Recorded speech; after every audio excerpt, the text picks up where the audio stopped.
ऐतिहासिक विस्फोट। इंग्लैंड में निवास था तब सेनापति बापट द्वारा सावरकर जी ने बम बनाने की रीति रूसी क्रांतिकारियों से प्राप्त की थी।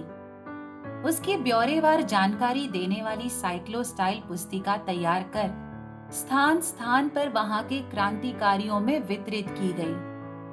सन 1907 में हेमचंद्र दास नामक क्रांतिकारी वो पुस्तिका लेकर आया।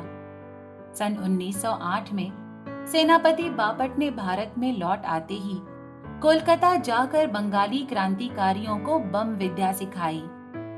इसी बम का पहला ऐतिहासिक एवं सफल प्रयोग दिनांक 30 अप्रैल 1908 के दिन मुजफ्फरपुर में खुदीराम बोस ने किया। वाइसरॉय लॉर्ड कर्जन ने अक्टूबर 1905 में बंगाल का विभाजन घोषित किया। समूचे देश में राष्ट्रभक्ति की बड़ी लहर उमड़ पड़ी। भारतीयों की भावनाओं को पांव तले कुचलने वाली, अन्याय अत्याचार करने वाली ब्रिटिश सरकार को उखाड़ डालने के इरादे से लोगों ने स्वयं स्फूर्ति से आंदोलन छेड़ दिया। उससे हेतु गरम मिजाजी युवकों ने सौगंध खाई। बंगाल में सुरेंद्रनाथ बैनर्जी और बिपिन चंद्र पाल तो महाराष्ट्र में लोकमान्य तिलक के नेतृत्व में वंग भंग विरोधी आंदोलन का वडवानल भड़क उठा। वंदे मातरम को वेद मंत्र का महत्व प्राप्त हुआ। आंदोलन कुचल डालने के लिए सरकार ने भारी दमन चक्र चलाया। मामूली बहाने बनाकर युवकों को बड़ी क्रूर सजाएं फरमाई जाने लगी। उसने राष्ट्रीय विचार प्रणाली के समाचार पत्रों के संपादकों को खासकर लक्ष्य बनाया गया। सन 1904 में कोलकाता में नियुक्त हुए चीफ प्रेसिडेंसी मैजिस्ट्रेट किंग्सफोर्ड का खासकर प्रखर विचारों के युवा पत्रकारों को कठोर सजा देने की ओर रुख था। इस सेवा के उपहार स्वरूप दिनांक 26 फरवरी 1908 को मुजफ्फरपुर के सेशन जज के पद पर उनकी पदोन्नति हुई। युगांतर की एक गुप्त बैठक में बाबू अरविंद घोष, सुबोध चंद्र मल्लिक, चारू चंद्र दत्त आदि प्रमुख नेताओं ने किंग्सफोर्ड को जान से मार डालने का निर्णय एक मत होकर ले लिया। संस्था के काम के हेतु खुदीराम युगांतर के कार्यालय में आया था, तभी उसके ऊपर ये जिम्मेदारी सौंपी गई। उसी समय उसकी प्रफुल्ल कुमार चाकी के साथ पहली बार मुलाकात हुई। प्रफुल्ल कुमार उस काम से उसका साथी बनने वाला था। बात अगर बिगड़ी तो आत्महत्या कर लेना, परंतु किसी भी हालत में पुलिस की हाथ में ना आना, ऐसी सख्त चेतावनी उन्हें दी गई थी। योजना के अनुसार दिनांक 23 अप्रैल 1908 के दिन खुदीराम और प्रफुल्ल कुमार हावड़ा स्टेशन पर एक दूसरे से मिले। प्रफुल्ल कुमार के साथ एक 4 इंच परिधि का वजनदार गोल डिब्बा था। उसने खुदीराम को एक रिवॉल्वर दिया और एक अपने पास रखा। खुदीराम के पास अपना एक पिस्तौल तो था ही। हावड़ा में गाड़ी में सवार होकर दोनों 24 अप्रैल को मुजफ्फरपुर पहुंचे। उन्होंने किंग्सफोर्ड का दिन क्रम समझने का काम तुरंत शुरू किया। हर रोज शाम के समय किंग्सफोर्ड नियमित रूप से यूरोपियन क्लब में जाया करता था। उन दोनों ने बहुत चक्कर लगाकर उसकी बग्गी का और घोड़े का रंग गौर से देखकर ध्यान में रखा।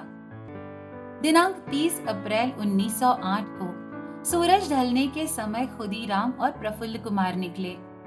कोलकाता से चलते हुए साथ लाया हुआ गोल डिब्बा प्रफुल्ल कुमार ने खुदीराम के हाथ में सौंपा, जो सेनापति बापट ने बना कर दिया हुआ बम था। उसकी दोनों जेबों में 2 भरे हुए पिस्तौल थे। एक पिस्तौल प्रफुल्ल कुमार की जेब में थी। साथ में अतिरिक्त कारतूस उसने रखे थे। किंग्सफोर्ड के बंगले के सामने खुले मैदान में खड़े बड़े बरगद के पेड़ के नीचे दोनों राह देखते खड़े रहे। चारों ओर घोर अंधेरा फैला हुआ था। गाड़ी की आहट पाते ही दोनों तड़ाक से उठकर रास्ते की ओर दौड़े। खुदीराम ने बम पहले ही खोल रखा था। आने वाली गाड़ी को किंग्सफोर्ड की गाड़ी से मिलती जुलती देखकर खुदीराम तैयार हुआ। घने अंधेरे में गाड़ी में कौन बैठा है ये उसे दिखाई देना संभव नहीं था, तो भी उसने गाड़ी के पास आते ही निशाना साध कर बम गाड़ी में फेंका। उसी क्षण जबरदस्त आग भभककर जोरदार धमाका हुआ। विस्फोट की आवाज 3 मील तक सुनाई दी। उस विस्फोट से सारा देश थर्रा उठा। विश्व भर में उसकी प्रतिध्वनियां गूंज उठी। एक नया एवं प्रभावी हथियार भारतीय क्रांतिकारियों को मिला था। दोनों भागने लगे। दौड़ने में कोई बाधा ना हो इसलिए बदन पर ओढ़ी चद्दरें और जूते उन्होंने फेंक दिए। रेल की पटरी की बगल से होकर सारी रात वे दौड़ते रहे। पौ फटने के पहले मुजफ्फरपुर से 24 मील दूर नैनी स्टेशन के पास वाले एक आम के बगीचे में विश्राम करना तय किया। संगठन का सौंपा हुआ कार्य सफलतापूर्वक पूरा करने की खुशी में दोनों थे, परंतु मामला कुछ अलग ही था।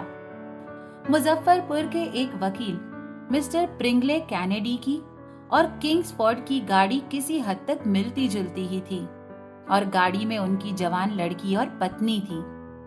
विस्फोट के धमाके से गाड़ी का बड़ा भारी नुकसान हुआ। मिस कैनेडी की विस्फोट के 20 मिनटों बाद मौत हुई तो मिसेस कैनेडी ने दूसरे दिन देर रात आखिरी सांस ली। किंग्सफोर्ड महज तकदीर से बच गया। किसी कारण उसे क्लब में से चलते देर होने से मिस्टर कैनेडी की गाड़ी उससे आगे निकली और बम का भक्ष्य बनी।